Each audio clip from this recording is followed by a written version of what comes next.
Bienvenidos a todos entonces a este segundo taller de Mercado Cool, una iniciativa desarrollada por la Cámara de Comercio de Santiago en conjunto con el Ministerio de las Culturas, las Artes y el Patrimonio. Hoy día en especial vamos a ver un tema sobre los protocolos de venta, protocolos COVID sobre las ventas, medidas preventivas para adoptar comercialización de productos y servicios y disminuir el riesgo. Para eso estamos con George Lever, eh, también del equipo de Mercado Cool, representante también de la Cámara de Comercio, una de las partes de esta iniciativa. Así que hola George y cuéntanos cómo estás. Hola, gracias Isa. Eh, sí, como dijo Isa, vamos a hablar del tema básicamente el delivery en el comercio electrónico desde el punto de vista de la seguridad. ¿Ah? Eh, um, como ustedes saben, este año ha sido un año bien particular, o sea, perdón, el año pasado, ya estamos.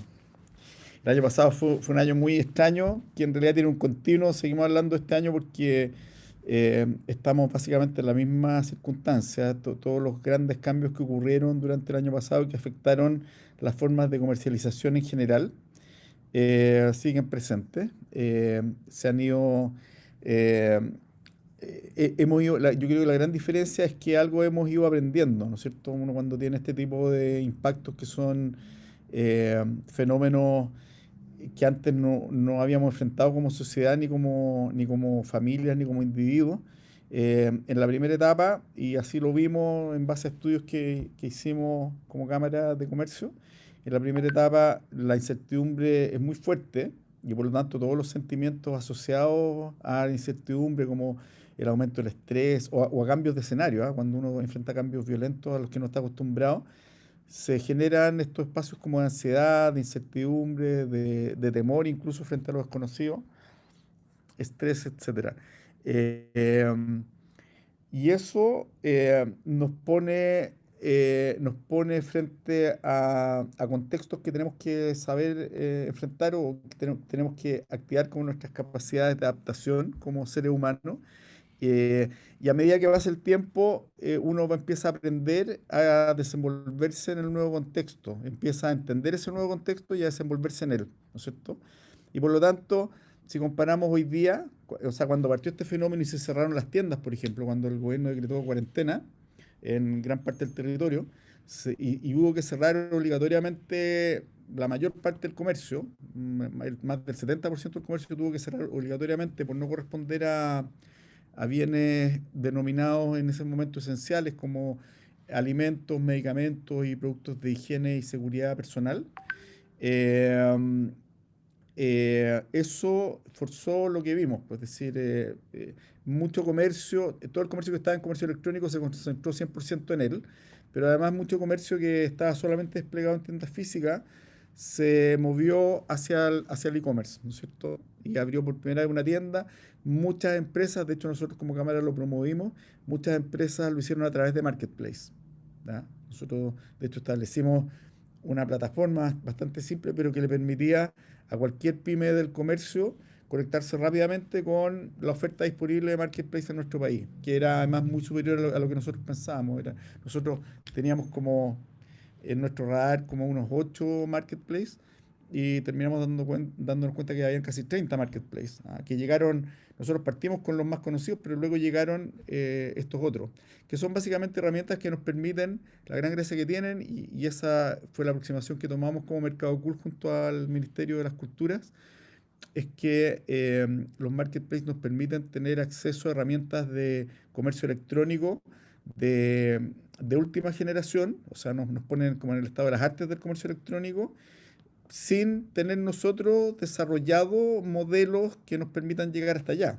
O sea, por ejemplo, la ciberseguridad hoy día es súper relevante, la seguridad de los medios de pago, de las transacciones en general, pero eh, uno implementar sistemas de seguridad en su sitio web, por ejemplo, es algo para lo cual uno no tiene ni especialización, probablemente los costos son altos, la complejidad de implementación también es difícil, en fin.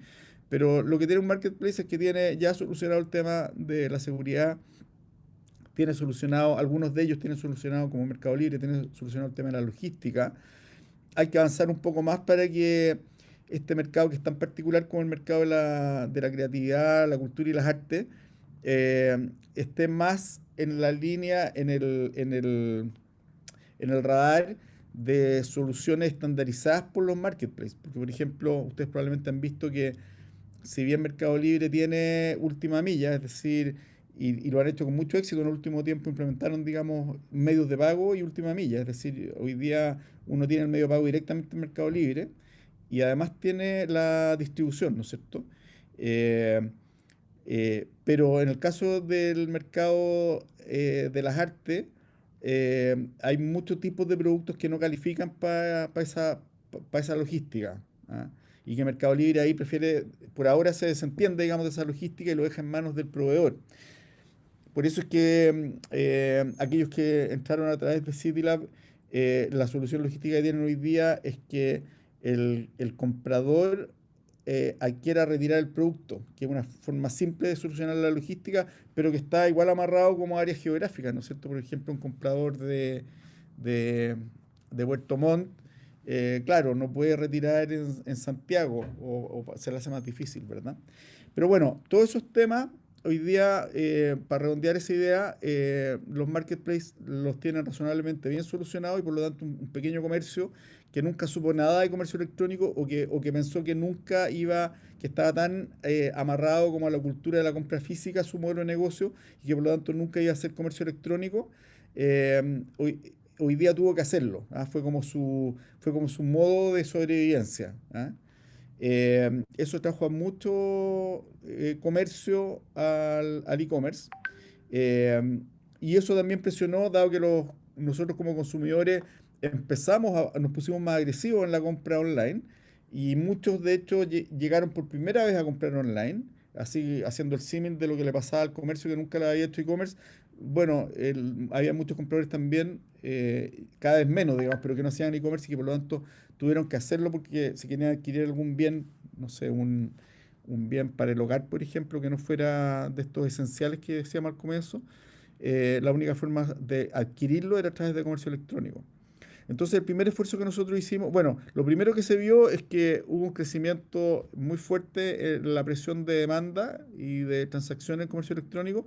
Por lo tanto, los operadores logísticos se vieron enfrentados a un escenario al que no estaban acostumbrados también. ¿Ah? O sea, todos los servicios que giran en torno en este caso, al comercio electrónico, están dimensionados de alguna manera. O sea, cuántas personas puede recibir una tienda, cuántas transacciones se pueden hacer por minuto, eh, cu- cuánto- cuántos pagos electrónicos puede operar el operador de medios de pago por unidad de tiempo, etcétera, ¿no es cierto?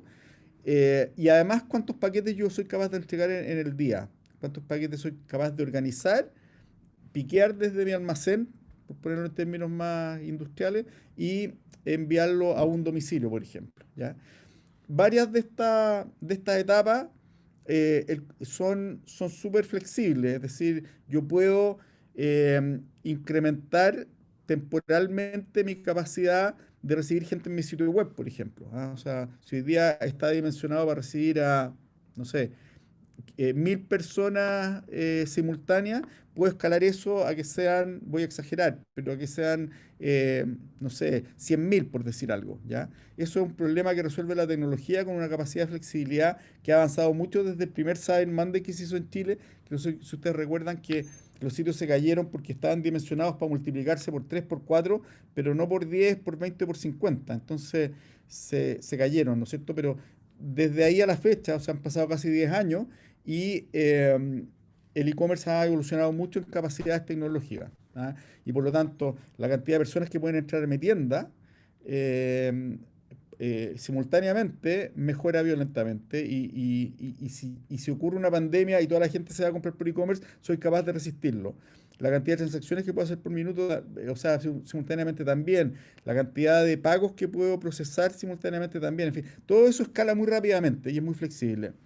Pero la logística no escala rápidamente, pues no es tan flexible, porque la logística requiere un acto físico. ¿Ah? En digital uno puede escalar, pero en físico es muy difícil escalar porque yo tengo una capacidad, no sé, para ponerlo en términos súper simples, tengo 10 camiones que pueden hacer cada uno, no sé, 10 recorridos al día. Y eso es lo que tengo. Entonces, la carga que yo pueda meter en esos camiones y 10 veces al día por cada camión es lo que puedo entregar. Lo que yo puedo hacer es hacer más eficiente las rutas. Por ejemplo, que ese camión lleve más paquetes en el mismo recorrido y que el recorrido sea más inteligente, por ejemplo. ¿Ah? Eh, Puedo contratar, no sé, más conductores para que haya más recorridos, más de 10. O sea, puedo trabajar modelos de eficiencia que mejoren la cantidad de entregas que puedo hacer, ¿no es cierto? Pero eso tiene un límite. ¿Ah? Y el límite puede ser un bien de capital, es decir, ya no me alcanza para poner otro camión porque es muy caro, o porque tiene que venir de China y se va a demorar 4 meses en llegar, o porque las carreteras tienen una capacidad, o porque hay limitación al desplazamiento, por lo que sea, digamos. ¿Ah? Es mucho más difícil escalar la logística. Entonces, el primer gran problema que enfrentó el sector fue ese. Pero eso estuvo cruzado por un tema también sanitario. O sea, hoy día uno mira hacia atrás y claro, encuentra relativamente lógico que uno pueda vender por comercio electrónico y que pueda, aunque estemos en cuarentena, digamos, pueda haber un repartidor que tenga permiso para llegar a un domicilio a entregarlo, ¿no es cierto? Pero cuando todo esto partió, todo eso no lo sabíamos, no lo sabía la autoridad sanitaria, no lo sabía la autoridad económica, no lo sabían las empresas. Entonces, el problema inicial que tuvimos fue que teníamos que garantizar a toda costa que pudiera seguir habiendo acceso al consumo por el lado de los consumidores y acceso a la venta por el lado de los comercios a través de comercio electrónico. En otros países, de hecho, en Perú, por ejemplo, se prohibió el comercio electrónico porque se prohibió el funcionamiento de los almacenes, por ejemplo, logísticos. Eh, y no recuerdo cuánto duró esa medida, pero fue súper breve porque se produjo un descalabro, es decir, se le cortó el acceso al consumo a los hogares simplemente y el acceso a la línea de vida a los comercios. Entonces esa situación era insostenible y se revirtió afortunadamente, pero se llegó a tomar esa medida. Y algunas autoridades pensaron en su minuto que eso era lo que había que hacer en Chile también. O sea, de hecho, no sé si ustedes recuerdan esta discusión entre el Ministerio del Interior, el Ministerio de Economía y las empresas en términos de que se clausuraban empresas que estaban operando en zonas de cuarentena, que básicamente operaban la logística en esa zona, tenían el almacén para tomar de ahí los productos que se vendían por internet y llevarlos a los hogares. ¿Ah? Y el Ministerio del Interior decía, o la Fuerza Pública decía, esto no es esencial, no es alimento, no son medicamentos, así que se cierra. Pero el comercio electrónico está autorizado a funcionar. Entonces, todas esas cosas había que garantizarlas. Y para garantizarla, y perdónenme esta vuelta un poco larga que me di para llegar a esto, pero es parte del contexto que estamos viviendo y es importante entenderlo, para garantizarla nosotros elaboramos un protocolo de seguridad, que es básicamente un protocolo de seguridad sanitaria, que trata de evitar que cuando estamos, por ejemplo, en cuarentena o con medidas de restricción a la movilidad, por lo tanto nos estamos protegiendo en muchos frentes de posibles vectores de contagio, trata de evitar que porque llegó un repartidor con un producto que yo recibí en mi casa, ahí ocurre un vector de contagio. Después de que yo estoy en un búnker donde es como lo que pasa con los delivery. ¿Ah? O sea, muchos hogares tienen la percepción de que se cuida nene, de que nadie sale en la etapa más difícil. De hecho, los miembros del hogar estaban ahí las 24 horas, pero de pronto llegaba un proveedor externo y uno tenía esa percepción como de vulnerabilidad. O sea, todo lo que no hemos cuidado, de pronto es como cuando se abren las fronteras, ¿no es cierto?, a los viajeros. Por ahí es donde penetran los vectores de contagio, los riesgos de propagación, ¿no es cierto? Entonces, era indispensable asegurar esa etapa también. ¿Ah? Asegurar esa etapa o sea, para poner el término simple, de que cuando llegue el producto esté con el mínimo riesgo de contagio. Y eso implica muchas cosas que son súper de sentido común, ¿ah? Pero que hay que ordenarlas y hay que formularlas y hay que convertirlas en protocolos, porque si uno no lo hace, por poner algo muy simple, que no haya contacto físico entre el repartidor y la persona del hogar que recibe el producto. ¿Ah? Que el producto, por ejemplo, sea depositado en el suelo. Muchos no lo hacemos, la verdad. ¿Ah? O que la persona que recibe el producto esté con mascarilla. Y aquí yo me acuso también, muchas veces llega algo a mi casa, porque en mi casa se volvieron fanáticos del e-commerce también. La típica era, oye, llegó, no sé, Starken. Entonces, y en el día a día, al final uno se empieza como a acostumbrar a la nueva dinámica, etcétera, y uno llega y sale así, no anda todo el día en la casa, por supuesto, sin mascarilla. Bueno, ahí hay un vector de contagio para las dos personas que intervienen en esa operación. Y en el caso del arte o de los productos del arte, en que el componente físico es muy importante, ¿no es cierto? Muchas veces uno se olvida también porque cuando el proceso está más industrializado, cuando estamos hablando de un gran retail, se establece un procedimiento súper estandarizado que se tiene que cumplir en todas las etapas.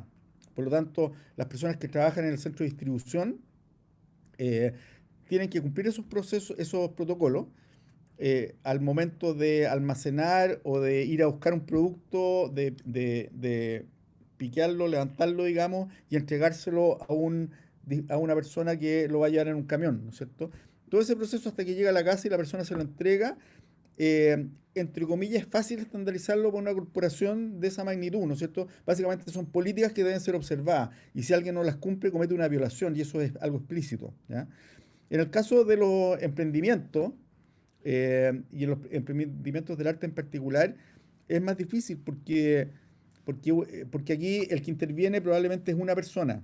O sea, todo ese proceso que está normado con miles de trabajadores en esta corporación que yo decía, en el caso de una venta de una obra de arte, por ejemplo, todos esos procesos los desarrolla de una forma mucho más manual y artesanal una persona, que en la mayoría de los casos es el mismo artista, ¿ya?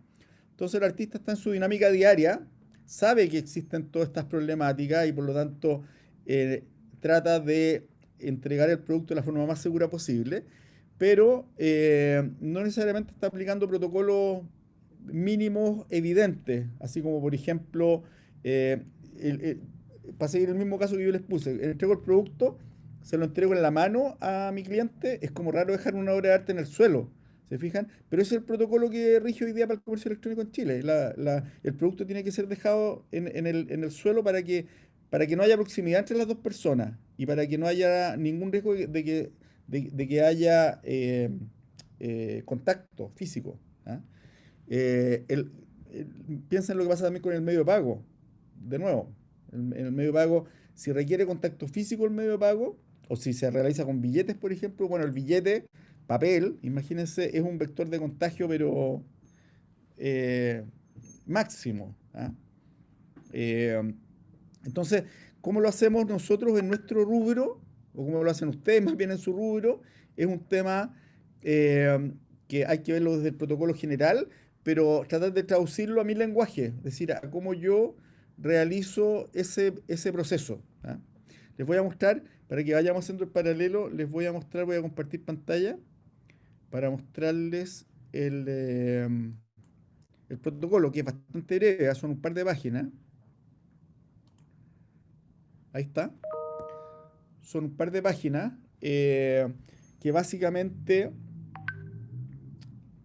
organizan, sintetizan, digamos, prácticas que por lo demás nosotros observamos que los que estaban implementando buenas prácticas estaban desarrollando. Entonces, básicamente lo que hicimos fue ver qué estaban haciendo las empresas, ver qué estaban haciendo los operadores logísticos para asegurar, eh, para asegurar la entrega, ¿no es cierto? Para que eso no se convirtiera en un vector de contagio, porque el riesgo de que se clausure la actividad dado que ocurra un contagio es muy alto, ¿no es cierto?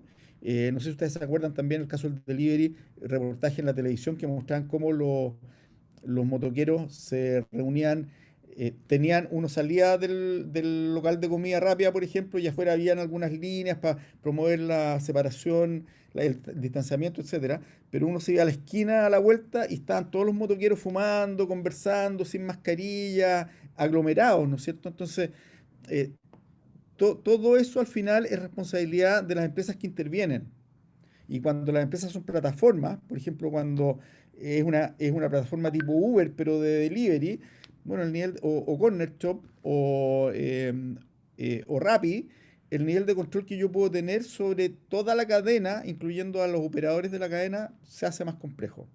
En el caso del arte, los que están hoy día operando con Mercado Libre en aquellos casos en que Mercado Libre hace el delivery, la verdad es que el protocolo de seguridad de la entrega se reduce a cómo le entrego yo al operador logístico de Mercado Libre, ¿no es cierto? Muchas veces, depende del trato que yo tenga con Mercado Libre, probablemente yo voy a tener que ir a un operador logístico a dejar el paquete, ¿no es cierto? Y hasta ahí llega mi responsabilidad en la cadena sanitaria de la logística.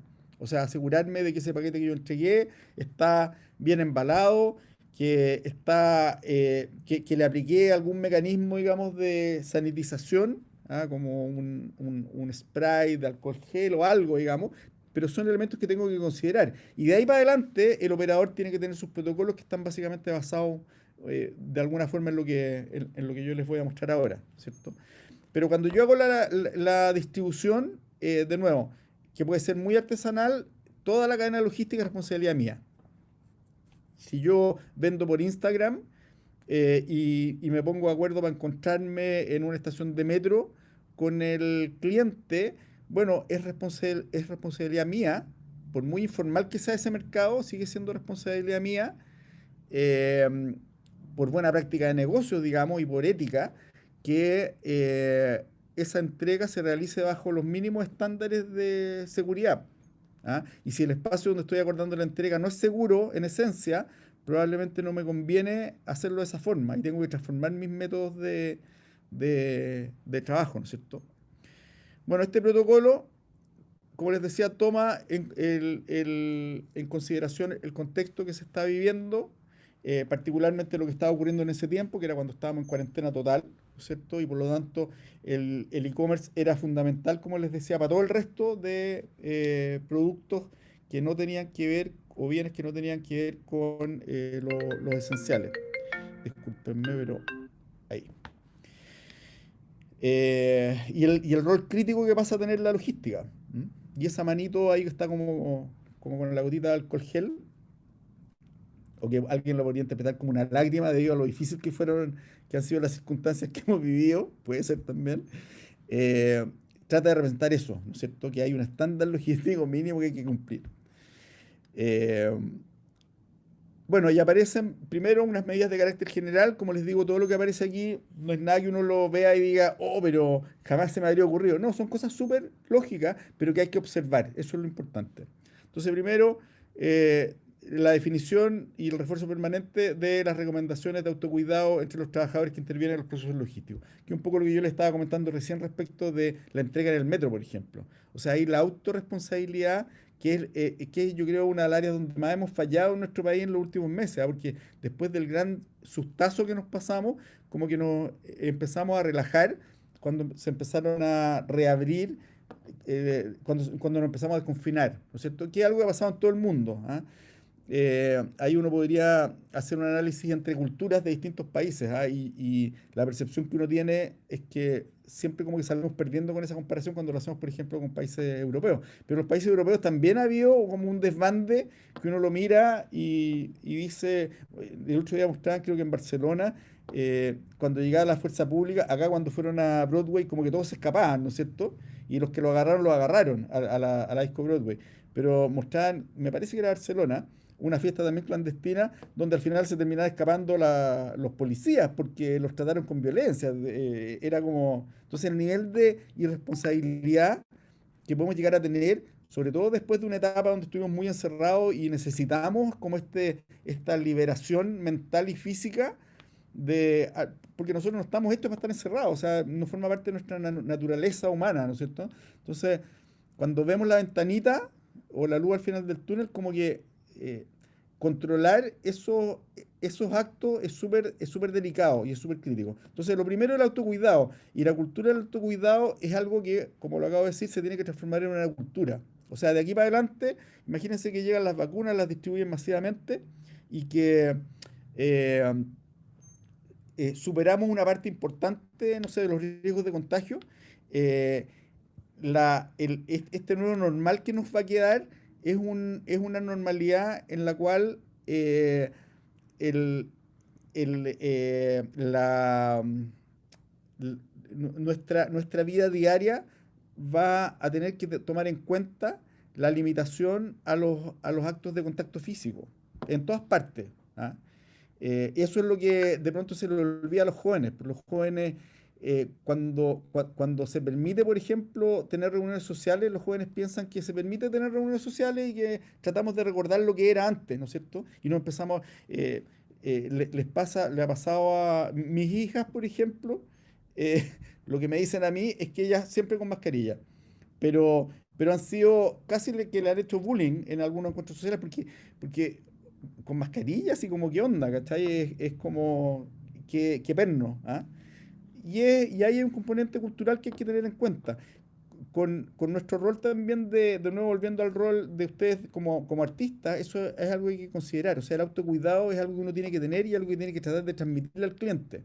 O sea, no queremos que el cliente eh, sea descuidado respecto de la forma en que recibe los productos que yo le entrego, porque es la parte final de mi cadena logística. ¿Ah? Si el cliente llega sin mascarilla, como yo me autodenunciaba, como está de moda ahora autodenunciarse de no usar mascarilla, eh, si el cliente hace eso, él está generando un vector de contagio y si ocurre contagio ahí, un grado de responsabilidad igual se traspasa al proveedor. Es decir, yo me contagié porque recibí un producto que etcétera, etcétera.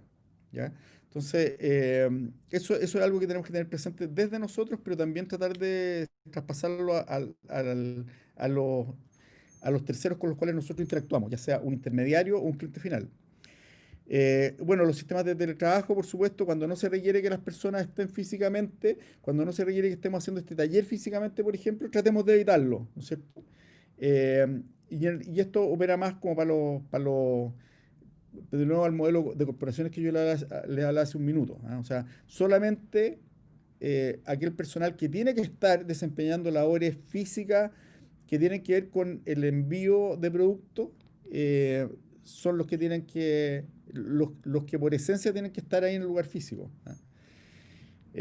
Bueno, las rutinas de aseo y sanitización, eso también se tiene que traspasar no solamente a las políticas, sino que tenemos que volver siempre al punto uno. O sea, tiene que haber autocuidado porque en algún minuto la fiscalización, ya sea interna o externa, se va a relajar o no va a ser capaz de cubrirnos todos los días. O sea, nuestra fiscalización en nuestra empresa, por ejemplo, no va a poder estar ahí atenta permanentemente, no va a estar haciendo esa ronda de vigilancia cada rato, ¿no es cierto? Porque tampoco puede funcionar así. Entonces, si nosotros descuidamos la rutina, eh, de nuevo, incorporamos áreas o capas de potenciales riesgos.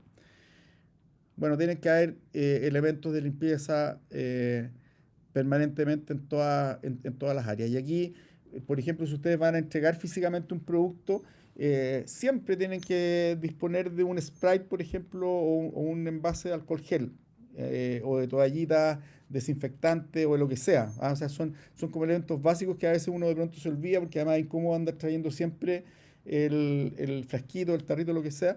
Pero ustedes como agentes comercializadores debieran, como, entre comillas, como proveedores, debieran disponer de esos insumos siempre, ¿ah? Siempre como cosa básica. ¿Ah? En algunos casos se va a requerir además que tengan, ya sea justificar que tengan además un medidor de temperatura, de estos láser o lo que sea, pero ahí ya depende mucho de cómo, de cómo está estructurado entre comillas, mi negocio y cuánta gente interviene en él y por lo tanto con cuánta gente tengo en contacto, etcétera. Bueno, los centros de distribución acá voy a ir un poco más rápido porque básicamente nosotros no operamos centros de distribución, es algo que va a ser un tercero por nosotros seguramente, pero dentro de los centros de distribución tienen que observarse todos estos elementos también, las rutinas de aseo general, la frecuencia de esas rutinas, con qué profundidad se hace el aseo para asegurarse de que las superficies, por ejemplo, que algo nuevo también que nos ha ocurrido, o sea, nunca le habíamos tenido miedo a la superficie, a lo más... eh, a lo más era como, no sé, el típico caso de ¿cómo se llama esto? De la, ¿cómo se llama? Cuando uno se afirma en la micro, ponte tú, que era como, o de la manipulación de dinero, pero no por temas de seguridad sanitaria, sino que por temas de higiene, ¿no es cierto? Hoy día como que todo lo que tocamos lo tenemos en alerta, ¿no es cierto? Y eso requiere, por lo tanto, que tengamos más confianza en esa superficie. Y la forma de tener confianza en la superficie es que sepamos que están siendo permanentemente aisladas de riesgo o matando al bicho. ¿Ah? Bueno, las rutinas de lavado de mano y de higiene personal, la distancia, ¿no es cierto? Que en algunos casos se establece que es de 2 metros, en otros casos de 1 metro, en otros casos de 1,5 metros. En el caso de la logística, nosotros vimos que la mejor práctica era 1,5 metros, lo comparamos con otros países también, y ese es como el estándar de disminución de riesgo que se suele utilizar en general. ¿Ah? Bueno, todos los artículos de trabajo, incluyendo en este caso, por ejemplo, el dispositivo de pago, si es que tenemos un dispositivo Transbank o de los otros que existen hoy día, o la misma tarjeta, digamos, con la cual se realizan transacciones, tienen que estar permanentemente siendo sanitizados también. Bueno, las mascarillas es un desde, ¿no es cierto? Es obligatorio. Eh, bueno, y esta desinfección también tiene que ver con el punto A. Frecuente, obligatoria, los cambios de turno, tratar además de, cuando se trata de muchas personas, de tratar de coordinar de forma tal de que los turnos nunca se encuentren, nunca se topen entre ellos. ¿Ah? Eso es algo que las empresas tuvieron que implementar también, sobre todo en los almacenes de distribución. Bueno, control de temperatura, lo hablábamos recién, en la entrada de los centros de distribución, esto recordemos que es logística, el distanciamiento físico en los procesos operativos, es decir, los que están operando dentro del almacén tienen que tener también protocolos de distanciamiento y no estar teniendo como cruces, ¿no es cierto?, físicos. Eh, bueno, ahí está lo que yo les decía de estas cuadrillas o turnos, donde no se toman los turnos, sino que uno entra, después se va, el otro entra sin que nunca se encuentren, ¿no es cierto? Por lo tanto, si aparece un vector de contagio, se aísla solamente ese equipo y no hay que aislar a todo el personal. La prohibición de ingreso de personas que no tienen que estar ahí, los transportistas, estos son el tipo de medidas que se empiezan a relajar, ¿ah? Pero no deberían. Los transportistas no se pueden bajar de los vehículos, no pueden tener contacto físico con el personal. O sea, todo tiene que estar lo más aséptico posible en el proceso. La última milla, que tiene un poco más que ver con el rubro en el que están ustedes, eh, básicamente, que tiene que ver ya con, se acabó la etapa del almacén y ahora el producto sale hacia el hogar y se entrega, ¿no es cierto? Entonces las flotas tienen que estar equipadas, como les decía un poco también, con sus kits de limpieza y protección, ¿ya? Y si es necesario, le tienen que proveer esos insumos a los clientes. O sea, si yo entrego el producto efectivamente y el cliente tiene que pagar al recibir, por ejemplo, un delivery y lo hace con una tarjeta de crédito y por lo tanto manipula una teclera, ¿no es cierto? Yo debiera proveerle, aunque estemos en el domicilio de esa persona, yo debiera proveerle inmediatamente y asegurarme de que esa persona sanitice sus manos luego de haber tenido contacto con un dispositivo que puede tener riesgos de contagio, ¿no es cierto? O de transmisión. Bueno, la forma en que se va metiendo en la cultura en los protocolos, ¿no es cierto? Que es básicamente reforzarlo, estar capacitando, recordándole a las personas por todos los medios de comunicación con los que cuenta una empresa. Eso tampoco aplica tanto para nosotros, ¿ah? Pero sí para nuestros distribuidores de última milla. Y en la entrega, en el punto de entrega, que varias de esas cosas ya las abordamos con los ejemplos. Por ejemplo, no tiene que haber contacto mano a mano. Toda la interacción tiene que ser a una distancia razonable, ¿no es cierto? Por lo menos del 1,5 metros, pero idealmente más que eso. Depositar o retirar desde el suelo los productos, ¿no es cierto? O en alguna superficie que lo permita, ¿no es cierto? Sin, de nuevo, que haya contacto físico con los clientes. Es decir, hay que evitar totalmente cualquier tipo de interacción física. Al finalizar la gestión del envío-retiro, hay que lavarse las manos con agua y jabón, bueno, a través de los modelos que han sido bastante difundidos, o con alcohol gel. ¿Ah? Y aquí uno debe incorporar, asegurarse de que el cliente también siga el mismo procedimiento. ¿Ah? No me basta con que el cliente diga, no, yo lo voy a dejar y me voy a lavar las manos, eso lo tiene que hacer, por supuesto, pero respecto a cualquier contacto que pueda haber tenido con mis dispositivos, por ejemplo, me tengo que asegurar de que él también lo haga, porque hasta ahí llega mi responsabilidad. Obligación de utilizar mascarillas como mecanismo de protección, de nuevo, para gestión de entrega y retiro. No puedo llegar, evidentemente, bueno, de hecho está prohibido por ley, o sea, no por ley, sino que por disposición. Desinfección de las áreas de uso más frecuente del vehículo varias veces al día. Esto tiene que ver ya con los conductores, ¿no es cierto? Y quienes van con ellos, ¿no es cierto? El volante. Pero esto nos sirve en realidad para nuestros propios vehículos. ¿Ah? Tenemos que estar desinfectando también permanentemente, que es algo que uno se olvida, porque uno dice, bueno, en realidad yo me he cuidado, por lo tanto entro a mi auto es una cabina segura donde no ha entrado ningún contagio, por lo tanto sigo mi vida, digamos. No, yo debería, cada cierto tiempo, debería sanitizar todas las áreas de contacto frecuente. El manubrio debería pasarle alcohol gel o toalla desinfectante, la palanca de cambio, las palancas de señalización, etcétera. Toda aquella superficie del automóvil con las cuales yo voy a estar permanentemente en contacto. Los artículos de trabajo aquí, de nuevo, lo mismo que pasa en el almacén, tienen que ser desinfectados, limpiados permanentemente. Y al entregar, bueno, esto fue algo que fue lo primero que se adoptó en realidad, o sea, hoy día ya eh, todavía pueden haber algunos delivery eh, ¿cómo se llama? El, la firma, ¿no es cierto? Pero esa es ya una práctica que como práctica estándar de la industria desapareció. ¿Ah? Ya no se exige. ¿Ah? Y ahí las empresas están solucionando de una u otra forma la verificación de que efectivamente la persona se dio por entregada, ¿no es cierto? Pero claro, ahí se elimina un vector más de posible contagio. Esas son básicamente las medidas, como les decía, son súper simples, no hay nada de rocket science, es decir, son cosas súper obvias que tienen que ver con cultura, muchas de las cuales tienen que seguir presentes y que uno tiene que tratar de adaptar a modelos como los que ustedes tienen, que son probablemente modelos mucho más personalizados, pero que por eso mismo, en algún punto, por ser productos físicos, por lo menos el rubro en el que estamos trabajando con Mercado Cool, eh, requieren tener los mínimos cuidados. ¿Ah?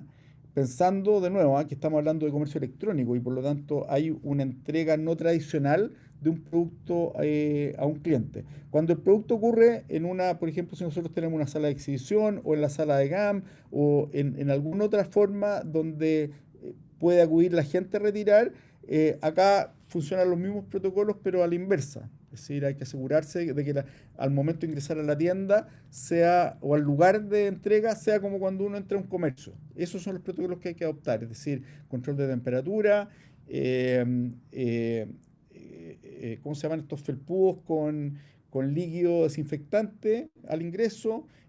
Ingreso y salida separados, sobre todo cuando hay mucha circulación de personas. eh, Distanciamiento social dentro del lugar. Hoy día depende de la fase en la que estemos. Si estamos en fase 2, el distanciamiento es de mínimo es de 2 metros y la densidad máxima permitida es de una persona cada 10 metros cuadrados. Es decir, imagínense 10 metros cuadrados y en esos 10 metros cuadrados solo puedo estar yo. No puede haber otra persona invadiendo mi, como decíamos antes, mi círculo vital o ¿ah? Mi zona vital. Todo eso hay que considerarlo porque aunque la persona vaya a retirar, se considera que está entrando a un lugar donde existe una actividad comercial que recibe público, ¿no es cierto? Y por lo tanto tenemos que considerar esos protocolos también. Y en este caso forman parte del comercio electrónico porque es el click and delivery, ¿no es cierto? Eso es básicamente como los cuidados mínimos que tenemos que tener. No sé si tienen algunas consultas o de temáticas incluso que puedan ir más allá de la logística misma, que tengan que ver como con los modelos de comercialización, con, con algunos elementos que ustedes hayan encontrado en estas pocas semanas que llevamos de trabajo con Mercado Cool, pero que ya ha generado transacciones y por lo tanto no hemos tenido que enfrentar a la problemática real y por lo tanto a la solucionática real de esos problemas. No sé si alguien quiere hacer alguna pregunta, algún comentario. Sí, bueno, abrimos las preguntas, como dice George, a alguien que las quiera hacer. Y igual comentarles que todo lo que nos ha hablado George hoy día va a quedar colgado de alguna manera en nuestras redes sociales y también la presentación de George que acaba de compartirnos. Eh, bueno, al parecer no hay preguntas, pero antes de terminar me gustaría terminar, George, con bueno, gracias primero que nada por toda esta información y terminar un poco la charla recordando que en el proyecto Mercado Cool quedan 3 talleres todavía. Este viernes está a cargo del equipo del Servicio de Impuesto Interno, Formalización y Emprendimiento. El día lunes 11 va a empezar un curso un poco más extenso y con preinscripción de e-commerce, herramientas para el armado de una tienda online. Y el miércoles 13, cómo ser vendedor en Mercado Cool, Mercado Libre y migrar a Mercado Cool. Maximiliano Pellegrini de Mercado Libre va a estar dándonos todos los detalles de cómo tener buenas prácticas siendo un vendedor de Mercado Cool y también cuáles son los pasos, de Mercado Libre, perdón, y también cuáles son los pasos a migrar a este nuevo marketplace de industrias creativas. Así que bueno, yo creo que con eso nos despedimos y damos las gracias. Nos vemos entonces el día 8 con el servicio puesto interno. Y nada, muchas gracias George, muchas gracias a todos los que participaron en esta instancia. Y nada, pues nos vemos el viernes, próximo viernes. Dale, un abrazo a todos y todas. Gracias a todos, que estén muy bien. Chao.